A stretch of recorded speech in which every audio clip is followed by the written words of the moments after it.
esse talvez seja o vídeo que eu posso levar a maior possibilidade de hate desse canal, e não porque eu vou falar alguma merda, mas sim porque é muito fácil distorcer o que eu vou falar nesse vídeo aqui.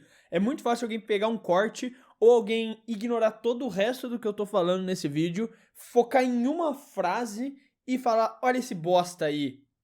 Sabe, alguma coisa assim, sei lá, eu tentei pensar em mais algum xingamento, mas não quero ir pra esse lado aí também, porque eu não quero nem ficar falando xingamento aqui de graça. Mas chega de coisas negativas, vamos falar, não, se bem que é uma coisa negativa na verdade, mas eu vou tentar, nossa, eu já me perdi, que pior introdução da história desse vídeo, desse canal no caso, desse vídeo só tem uma introdução e bom, não tá boa mesmo. Mas a proposta desse vídeo é falar com vocês sobre a Cadillac, né? A nossa Cadillac teve o anúncio dos pilotos, Valtteri Bottas e Sérgio Pérez. Já falei um pouco aqui mesmo nesse canal, que eu penso sobre a questão toda do anúncio. Se vocês quiserem uma análise mais aprofundada do porquê foi feita essa escolha, tem um vídeo lá no Clube do Fute que eu falo também, então você pode dar uma olhada por lá, que lá é o canal de análises. Aqui é o canal de regurgitar opiniões. É que regurgitar não parece que eu tô falando opiniões, parece que eu tô pegando outra coisa e falando. Aqui é o canal de eu falar o que tá dentro da minha cabeça.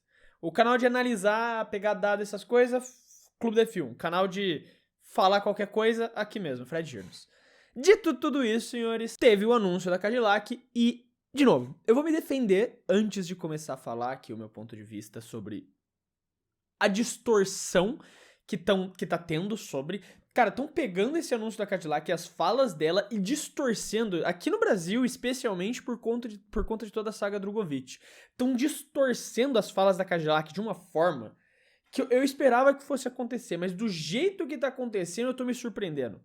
Estão distorcendo, estão pegando coisas que eles não falaram, ou que eles falaram e estão querendo forçar uma interpretação de outro jeito que claramente não está ali, só pra tentar justificar. E assim, de novo, tirando o fã, tirando o lado brasileiro da equação, se eu fosse chefe de equipe da Cadillac, eu escolheria um piloto experiente e um piloto que mesclasse ali um pouco de experiência com juventude. O Drogovic hoje é o melhor nome do mercado. Mas eu não também acharia ruim se viesse algum outro nome. Sei lá, eu não gosto tanto, mas o próprio Fornaroli, o próprio Alex Duni, que seja. São pilotos que vão fazer um bom trabalho se estiverem na Fórmula 1. Todos esses nomes. Eu iria por isso. Minha opinião sempre foi, eu fiz vários vídeos disso, minha opinião sempre foi Bottas e um novato. Essa é a dupla que eu fecharia. Bottas e um novato. Eu acho o Bottas um ótimo piloto, o pessoal subestima demais porque na última temporada ele ficou atrás do Joe. Cara, por conta de uma corrida boa lá, que a Sauber tava bem, o Joe acabou terminando na frente. Mas no geral, o Bottas terminava na frente do Joe em todas as classificações e na maioria das corridas. Então assim, o Bottas ele não foi ruim. Eu não sei de onde inventam que o Bottas foi ruim naquele carro da Sauber que era uma bomba tenebrosa. Ah, mas o Bortoleto e o Huckenberg montando... Não é aquele mesmo carro. É só ver no começo do ano que ainda era uma bomba Sauber e os dois tinham dificuldade de passar do Q1 praticamente. Mas na temporada passada o Bottas fez um bom trabalho com a Sauber. Ele ficou no fundo do pelotão porque a Sauber era uma merda. Era uma merda, no caso. Esse é o motivo. Ele ficou atrás do Joe porque no final da temporada, que a Sauber começou a se encontrar, o Joe acabou terminando uma corrida na zona de pontuação e ficou na frente do Bottas. O Bottas não é um mau piloto. O Pérez, muito menos. Cara, pra mim, o Pérez é o que tem o argumento mais vívido dele não ser um péssimo piloto. Principalmente quando você pega o que tá acontecendo com os segundos pilotos da Red Bull. Todo mundo que passa naquele carro foi uma bomba. O único que conseguiu brigar de alguma forma, não brigar, mas ter alguns resultados minimamente expressivos foi o Pérez, mesmo com toda a dificuldade. Inclusive, eu até tô decidindo se vou fazer um vídeo ou não, mas o próprio Yuki Tsunoda, numa entrevista aqui pro Autosport, isso aqui é pra um vídeo que eu vou decidir se eu vou gravar depois desse ou não, ainda não sei. Mas o Tsunoda aqui falando que o segundo carro da Red Bull é diferente do primeiro. E que nem o Helmut Marko sabia disso, só o Christian Horner sabia. E quando o Laura Mekies chega, ele fala, não, acaba com isso aí, não vai ter carro diferente aqui não. Mas o próprio Yuki Tsunoda falando que a spec dos carros é diferente. Então assim, primeiro que você já confirma o mito, né, de que existia uma diferença do carro do Verstappen pro companheiro. Não que isso faria o Tsunoda ou qualquer outro bater de frente com o Verstappen, mas explica muito porque os pilotos do segundo carro da Red Bull estão sempre na merda, né? Tinha uma diferença entre o carro 1 e o carro 2 da Red Bull. E o Laura Mekies acabou com isso e o Helmut Marko supostamente não sabia, mas não é nem esse ponto. Mas pra mim só prova como o Pérez foi melhor. Então Bottas e Pérez não são maus pilotos, tão longe do auge, tão bem longe do auge. E por conta disso, eu ainda escolheria a dupla de um experiente, o Bottas, e o Felipe Drugovich ou outro novato pro segundo carro. Essa seria a minha escolha. Pra mim, essa é a melhor escolha que eles poderiam fazer. Agora, botando o óculos da Cadillac aqui, ver nos olhos da Cadillac, eu não acho que eles erraram. E eu vejo muita gente distorcendo essa fala de mas um piloto experiente, o Drogovic já tem 27 anos, 26, sei lá, não lembro agora a idade dele, e ele já pilotou, é o piloto que nunca correu uma corrida da Fórmula 1, que mais tem horas de carro de Fórmula 1 em testes privados, em treinos livres, etc, alguma coisa assim. Então ele tem experiência, meu irmão, com todo o respeito do mundo. Isso não é experiência de participar de um final de semana completo. Isso não é experiência de estar numa equipe que foi campeão mundial. Que era o que a Cadillac estava buscando e disse no anúncio. E tem duas falas que eu quero trazer pra vocês. A primeira é do Dudu Barrichello, que tem muita gente endeusando essa fala. E assim, eu vou tocar pra vocês aqui e eu vou falar depois aqui pra vocês minha opinião. A única coisa que eu não entendo, verdadeiramente, é assim, o Drogovic, ele é um dos caras... Ele une os dois mundos, né? Ele é experiente, ele é um pouco mais velho, acho que tem 27... O Drogovic, acho que não, 25. 25. Ele é um piloto experiente, ele é um cara não tão novo, então ele é muito... Concordo. Ele tem uma maturidade boa. E ele, se eu não me engano, não é nenhum dos, acho que é o piloto que não é oficial de Fórmula 1 que mais andou de Fórmula 1 que tem. Sim. O que esse moleque faz de teste, o que ele já andou de FP1, o que ele tem de experiência no simulador e tal, é um cara que tem muita experiência de Fórmula 1. Muita. Eu concordo. Não, e outra, ele não é recente, é há muito tempo já, cara. Desde aquele título dele, que foi 2022 o título dele. Pô, desde lá, o cara só anda de Fórmula 1, cara. Então, assim, é um cara que tem experiência em tudo, que ganhou em tudo, anda lá na Fórmula E, anda bem, anda de Hypercar lá, pela Cadillac, inclusive, em Le Mans, andou super bem. Botaram ele pra classificar, inclusive. Na Hypercar não tem bronze treinando. Você põe o cara que você acha bom. Botaram ele. Então, assim, eu não entendo muito a decisão. Honestamente, eu, pelo lado fã do negócio, não pelo lado amigo, eu tinha quase certeza que era ele. Porque eu falei, o cara tá na Hypercar. Combina, né? Pô, se combina. O cara foi chamado pra fazer Daytona. 24 horas pela Cadillac. Aí, ele não tem contrato com o ano inteiro porque, né, ele tem negócio de Fórmula 1 e tal. Ele é recontratado pra andar em Le Mans. Ele é o cara que classifica o carro da Cadillac. Assim, eu falei, ele. Sim. É um cara super bom, é um cara bem falado, é um cara jovem, é um cara que tem experiência e jovem. É isso, ele tica as casinhas, exato. Eu acho lamento também. É assim, eu não sou chefe de equipe, certo? Então, às vezes, o cara tem outro pensamento, é outra coisa, beleza. Mas aqui, pelo meu lado, tô falando eu, Eduardo, claro, fã de Fórmula 1, eu teria feito essa escolha aí, tranquila, eu achava segura. E esse é a primeira parte de encapsular o ponto. E assim... Cara, de forma nenhuma eu estou criticando o Dudu Barrichello. Primeiro porque ele é amigo do pessoal do Drogovic, ele vai vender o peixe, né? Tá certo, ele tá certo. Cara, se fosse o meu amigo ali, mas eu ia estar xingando a Cadillac e o mundo, velho. Se fosse um amigo meu nessa situação do Drogovic, mas eu ia estar falando que a Cadillac é a equipe mais burra do planeta Terra. Então eu não tô falando que o Dudu tá errado aqui. Tem que defender o colega, tem que defender o amigo mesmo. Parceiro é pra isso mesmo. Parceiro você tem que defender. Ele pode estar 100% errado. Pra você vai ser o advogado do diabo e vai defender ele, entendeu? Isso aí tá certo. Mas o problema tem muita gente falando isso e falando, é verdade, ele tem a experiência.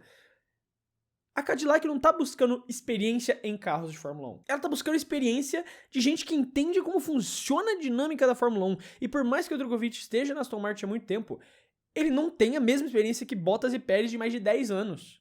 Cara, é só você pensar na mesma forma assim. É claro que nisso que eu vou falar, talvez, não, na verdade eu não vou nem fazer esse paralelo porque estaria errado. Eu ia fazer um paralelo tipo, você tá contratando pra sua empresa e você vê um mano com 10 mais anos de experiência na área e você vê um mano ali que, tipo, estagiou na área, sabe? Ele tem experiência, ele estagiou na área, mas o outro mano tem 10 mais anos de experiência.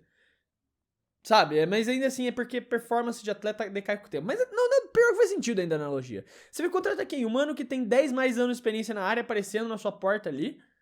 Você tem dinheiro pra pagar os dois. Ou o cara que estagiou na área. Você tem oportunidade dos dois pra uma vaga. Tipo, não é a comparação. Tipo, não é uma comparação justa, especialmente no cenário de que a Cadillac vai no primeiro ano ser uma bomba de um carro. Mas, gente, eu vejo o pessoal também comparando com a questão... mas a Brown GP veio depois da Honda já ter despejado trocelhões de dólares pra desenvolver aquele carro. O pessoal acha que, tipo, o difusor duplo foi um pessoal sentado no bar bebendo uma cervejinha. Meu irmão, e se a gente pegar aquele trequinho atrás do carro ali, aquela faixinha ali, e a gente fizer duas? Meu irmão, foi um investimento troçardalho da Honda, e daí acabou tendo a crise global de 2008 e eles puxaram fora da Fórmula 1. Mas a Brown GP pega, e é que eu ia falar que se fosse a Honda continuando evoluindo aquele carro, eles podiam ir, mas o motor Honda era bem bosta, né? Então não sei. Mas o fato é que, assim, eles não pegaram um carro do nada. E tinha já de alguém com um know-how, alguém já conhecia a Fórmula 1 e que estava investindo nisso faz tempo. A Cadillac tá chegando zero, o carro vai ser uma bomba. Se ele conseguir competir com os carros do fundo do pelotão, isso aí já vai ser uma vitória para a primeira temporada deles, entendeu? Então eles precisam de gente que entende exatamente como trabalhar, como evoluir, que entendem muito bem de um carro de Fórmula 1. O Pérez, ele historicamente sempre foi reconhecido por... tem uma frase que eu nunca mais consegui achar, mas, cara, eu lembro de ler, eu tenho na minha memória de ler isso, que é de um mecânico da Racing Point falando que o Pérez, que o Pérez tem um mecânico na bunda dele. Eu amo essa frase. E, mano, eu juro que eu não tô alucinando e que eu vi isso, mas eu nunca consegui achar o link dessa frase. Eu queria muito achar. Mas eu tenho na memória de ler isso, que o mecânico da Racing Point falando que o Pérez tem um mecânico na bunda, que ele só de sentar... ele já sabe tudo que tá de errado com o carro, tá ligado? Então, assim, ele é um cara que tem experiência. E o Bottas, eu não preciso nem dizer. Anos de Mercedes, ele entende como uma equipe campeã funciona. Eu já me enrolei muito nessa frase, né? Eu queria trazer a frase do Alonso também. Que é ele falando aqui. Todos eles merecem uma vaga na Fórmula 1. Infelizmente, temos apenas 22 lugares, então sempre alguém ficará de fora e talvez Drogovic mereça uma chance. Quando há esse tipo de notícia, logo se pensa que os pilotos de testes não têm uma oportunidade, mas o mesmo vale com as atualizações. Isso não é uma academia ou caridade, aqui estão apenas os melhores. Ou apenas os melhores, né, a gente, né, dá uma relevada, né, só atravessar a garagem, mas no final das contas ele tá certo, Fórmula 1 não é caridade. E acho que essa é a frase, Fórmula 1 não é caridade. Ninguém tem que chegar e, pô, eu tenho que dar uma oportunidade pra esse jovem. Não, cara. Um chefe de equipe, especialmente uma equipe que tá entrando na Fórmula 1, ele tem que escolher a opção mais segura possível, não tem que arriscar. Especialmente numa equipe que vai ficar no fundo do pelotão. E eu vejo gente falando, mas o Drogovic é mais rápido que o Bottas e o Pérez. Meu irmão, eu quero que o Drogovic ganhe a oportunidade, eu quero mais que tudo. Eu não vou falar o que eu queria falar, mas que aconteça alguma coisa com alguém que pilota na Fórmula 1, que eu não vou falar nomes, talvez envolvendo um pulso ali que lesione um pouquinho mais ali, que a pessoa não consiga virar um volante, e que o Drogovic entre no lugar dessa pessoa, entendeu? Não vou citar nomes, mas que alguém que já tem um histórico de pulso lesionado e quase perdeu corridas por isso, podia lesionar esse pulso novamente e dar oportunidade pro Drogovic, eu não iria reclamar nem um pouco. Eu quero muito, mas como você vai afirmar que um cara que nunca correu na Fórmula 1 é mais rápido que dois pilotos que estão há 10 anos na categoria? Não tem como afirmar isso. Tipo, é impossível. É empiricamente impossível você dizer que alguém é melhor que outro piloto, sendo que eles nunca competiram juntos. Então, assim, o cara que é chefe de equipe da Cadillac, ele tá fazendo a escolha mais segura. Eu discordo. Eu já deixei minha opinião. Eu discordo da opinião, mas eu entendo a escolha, eu não acho errada. E faz parte. Eu só acho que a gente tá... O Brasil, especialmente, tá distorcendo o que a Cadillac tá buscando como piloto. E eu só queria deixar minha opinião aqui pra vocês. Não tem muito mais o que dizer, não. Essa é a finalização do vídeo. Valeu, falou, gente. Daqui a pouco tá entrando livre da F1.